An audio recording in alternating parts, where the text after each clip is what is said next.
Hello everyone, Eid মোবারক। আজকে চলে আসছি ফুল ডে ব্লগ নিয়ে। পুরা দিন কোথায় গেলাম, কি করলাম সবকিছু নিয়ে হবে আজকের ব্লগটি। তো প্রথমে প্ল্যান ছিল এসপ্রেসো লঞ্চে যাব, গিয়ে শুনে তাদের রুফটপ দুইটাই ওপেন হবে, যার জন্য একটু ওয়েট করলাম। দেন এই তো এসে পড়ছি।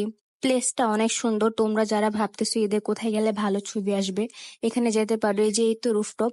বাট তাদের পিয়ানো রাত 8টার পরে ওপেন হয়। এটা একদমই ভালো লাগেনি, কারণ দুপুরবেলা যাব ছবি টবি তুলবো, তাই তো।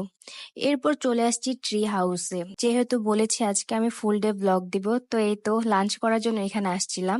এই তো আমার খাবার চলে আসছে। খাবারের কথা বলতে গেলে একদমই এভারেজ ছিল, আহামরি কিছু ছিল না। বাট যেহেতু ক্ষুধা লাগছিল তাই অনেক এনজয় করতেছিলাম। ক্ষুধা লাগলে তো সবকিছুই মজা লাগে। এই স্টেক প্লেটারের সাথে আমি একটা লাইভ পাইনাপেল ড্রিঙ্কস নেই। তারপর খানাসে চলে আসি ডেজার্ট খাওয়ার জন্য। যেহেতু আমি বনানীর খানাসে আসছি, এখানে দুইটা আইটেম পেয়েছি নতুন। আমাদের উত্তরাতে সেটা পাই না অ্যাকচুয়ালি।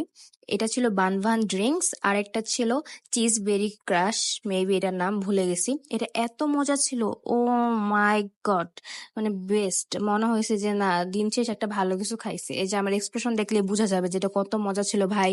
আসলে মজা ছিল, তোমরা ট্রাই করো। এই তো শেষ, আল্লাহ হাফেজ। এতটুকু ছিল আজকের জন্য। ভালো থেকো সবাই।